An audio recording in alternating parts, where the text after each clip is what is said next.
जैसे विवेक जी ने कश्मीर फाइल्स बनाकर हमारे देश के एक बहुत बड़े दर्दनाक सच को सामने रखा है। ये फिल्म एक ऐसी वेव बन के आई जिसने हम सबको झंझोर कर दिया है। वो हर बात है कि मेरी पिक्चर को भी डुबा दिया।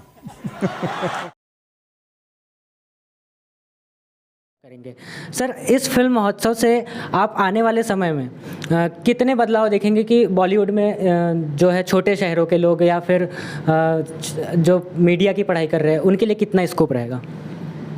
उन्हीं के लिए है ये। इससे पहले तो इंडिया में एक ही फेस्टिवल में जानता था, मामी। उसमें पता नहीं विचित्र विचित्र देशों से विचित्र विचित्र फिल्में दिखाई जाती थी और एक पर्टिकुलर विचारधारा थोपी जाती थी हम पे। और ये तो भारतीयों का अपना, और मेरे ख्याल से संघ ने बैक किया है इसको, संघ ने शुरू किया है। तो एक राष्ट्रवादी सा मुझे फिल्म महोत्सव लग रहा है और अच्छा है। फिल्म बहुत पावरफुल मीडियम है, एक नैरेटिव को मैग्नीफाई करने के लिए और एम्पलीफाई करने के लिए। तो अब मेरे ख्याल से सही नैरेटिव बनेगा और इस फेस्टिवल से। और अच्छी बात है, ये फेस्टिवल हर साल अलग अलग शहर में है, तो तमाम अलग अलग शहरों के लोगों को जोड़ रहा है इससे, बहुत अच्छी बात है। जी सर, आप एक डायरेक्टर भी है, तो सर डायरेक्टर होने के लिए एक एक्टर होना ज़रूरी होता है? डायरेक्टर होने के लिए डायरेक्टर होना ज़रूरी होता है। और डायरेक्टर ना एक्टर होता है, ना राइटर होता है, ना प्रोड्यूसर, ना कैमरामैन, पर उसको सब हर चीज़ की ओवरऑल समझ होती है। वो गाइडेंस देता है, वो दिशा देता है, उसको एक्टर नहीं होना पड़ता। सर, आने वाले समय में बॉलीवुड जैसे बदलाव देखा जाता है, तो आने वाले समय में और कितना बदलाव आएगा? बदलाव ही दुनिया का एकमात्र परमानेंट नियम है। हर समय परिवर्तन हो रहा होता है, तो हमको भी परिवर्तन के साथ चलना है।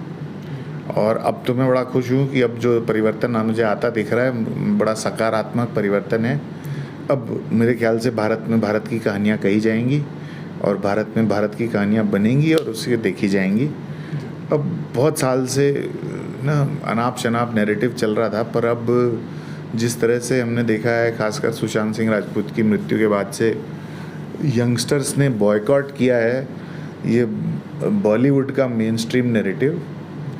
तो अब मेरे ख्याल से सही सिनेमा की जगह अब बन रही है। और जो यंगस्टर्स हैं, जो 30-35 की कम उम्र वाले लोग हैं, उसमें एक भारी मात्रा में यंगस्टर्स की रुचि स्टोरी टेलिंग और सिनेमा की तरफ है। तो मेरे ख्याल से आप शायद आने वाले सालों में बहुत सारे यंग फिल्म मेकर्स देखेंगे जो बड़ी एक से एक नायाब फिल्में लेकर आएंगे, जो इंडिया को शायद एक ऐसे पर्सपेक्टिव में, ऐसे मतलब नए लाइट में दिखाएगी जो हमने पहले नहीं देखा।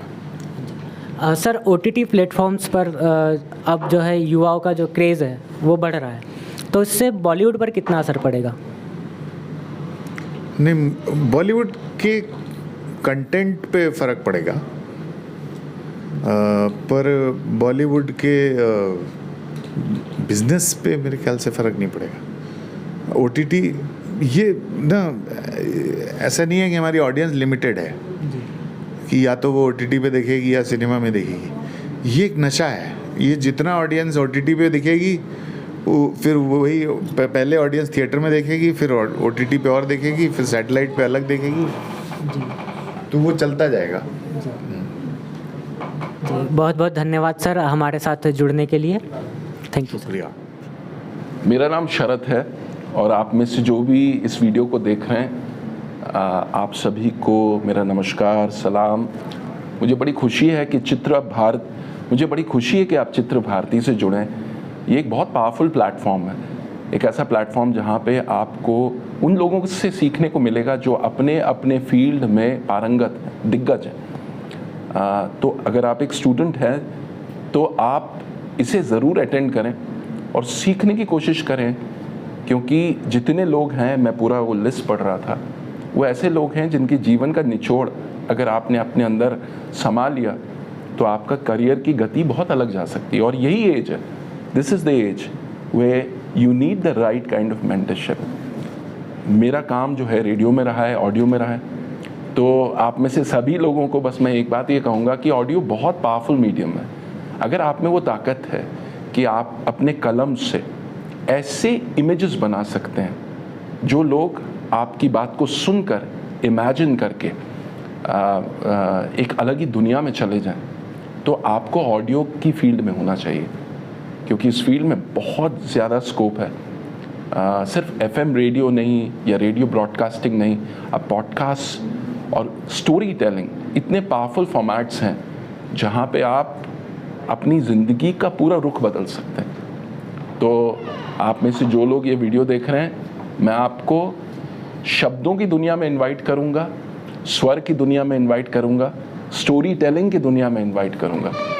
और अगर आपको इसमें रुचि है तो मैं कहूँगा आप उसे अपना करियर बनाइए, और मैं किसी भी फॉर्म में अगर आपकी हेल्प कर सकूँ तो I will be happy to mentor you. Chitra Bharati एक शुरुआत है of taking Indian story telling to the next level, and you are lucky कि इसके शुरुआती दिनों में आप जुड़ गए।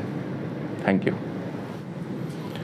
नमस्कार, मैं आकाशादित्य लामा आप सभी का बहुत बहुत स्वागत भी करता हूं और आप सबका बहुत आभार भी व्यक्त करता हूं चित्र भारती फिल्म फेस्टिवल की तरफ से।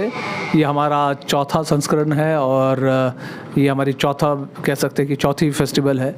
और इससे पहले सबसे पहले भी इसकी शुरुआत इंदौर से हुई थी, उसके बाद हम दिल्ली में किए और फिर कर्णावती अहमदाबाद में, और फिर हम लौट के आए हैं भोपाल में, मध्य प्रदेश और भारत के हृदय में। तो यहाँ पे तो बहुत प्यार मिल रहा है, बहुत अच्छा लग रहा है आप सबके साथ। इतना ही मैं कहूँगा, बहुत बहुत धन्यवाद। चित्र भारती फिल्म फेस्टिवल में आकर आपको कैसा लग रहा है? बहुत अच्छा लग रहा है। फिल्म जो है वो मीडिया का एक बहुत इम्पॉर्टेंट सेक्शन होता है जिसका इन्फ्लुएंस हम लोगों पर पड़ता है, और उसकी बारीकियों को सीखने का अवसर इस फिल्म फेस्टिवल के माध्यम से मिला है। तो ये बहुत बड़ा अवसर है और बहुत कुछ सीखने को मिल रहा है, स्क्रीन प्ले से लेके फिल्म डायरेक्शन तक। अमृत प्रकाश, मैं माखनलाल चतुर्वेदी यहीं का विद्यार्थी हूँ। अच्छा, तो आज जो मास्टर क्लास थी उससे आपको क्या सीखने मिला? जैसा कि आपको मालूम है कि आज चित्र भारती फिल्म फेस्टिवल का दूसरा दिन है, और आज मुकेश भिमानी सर आए थे। और भिमानी सर का परिचय देने की आवश्यकता मुझे नहीं है, क्योंकि आपने सुना होगा महाभारत में मैं समय हूँ, तो यही कहकर उन्होंने स्टार्ट किया। और जो स्वर कोकिला भारत रत्न स्वर्गीय लता मंगेशकर जी का निधन हो गया, उस पर आज उनके पूरे जीवनी के बारे में हमने समझा है, और लता मंगेशकर जी के जीवन के उन पन्नों को हमें आज जानने का मौका मिला जिन्हें शायद हम कभी पढ़ नहीं पाते। तो इसके लिए मैं चित्र भारती का और भिमानी सर का, और साथ ही साथ अपने माखनलाल चतुर्वेदी राष्ट्रीय पत्रकारिता एवं संचार विश्वविद्यालय का बहुत आभारी हूँ और बहुत धन्यवाद करता हूँ। इसका जो सेशन हुआ था, जो लता मंगेशकर जी के जीवन पर हुआ था, उन्हें याद किया गया था, तो उनके जीवन पर काफ़ी चर्चा हुई। तो उनमें उनके जीवन की सबसे खास बात क्या लगी जो आपके जीवन को प्रभावित करती है? लता मंगेशकर जी सबसे पहले काफ़ी सुलझी और काफ़ी ही अच्छी फेमस मशहूर सिंगर थी, और हमें बहुत कुछ दिया। भारत रत्न थी हमारी, कोकिला थी हमारी। और फिर अगर उनकी जीवन की बात करें तो बहुत कुछ उन्होंने ऐसा बताया जो हम अब तक नहीं जानते थे, कि वो काफ़ी गुस्सैली थी, काफ़ी काफ़ी बोलती थी और मुफट थी, तो वो सब हम लोग नहीं जानते थे, और उन सबसे बहुत कुछ प्रेरणा मिला। फिर उनका मानना था कि जो उनका हक है उनको मिलना चाहिए, कोई कंपनसेशन नहीं, और उनको नहीं, उनके साथ जितने भी साथी उनको मिलना चाहिए। तो काफ़ी एक बुलंदी वाली आवाज़ थी वो, और उनके बारे में बहुत कुछ जानने को मिला, और उनसे हम लोग बहुत प्रेरित हुए हैं, और आगे हम लोग भी चाहते हैं कि हम लोग भी उनके राह पे चले और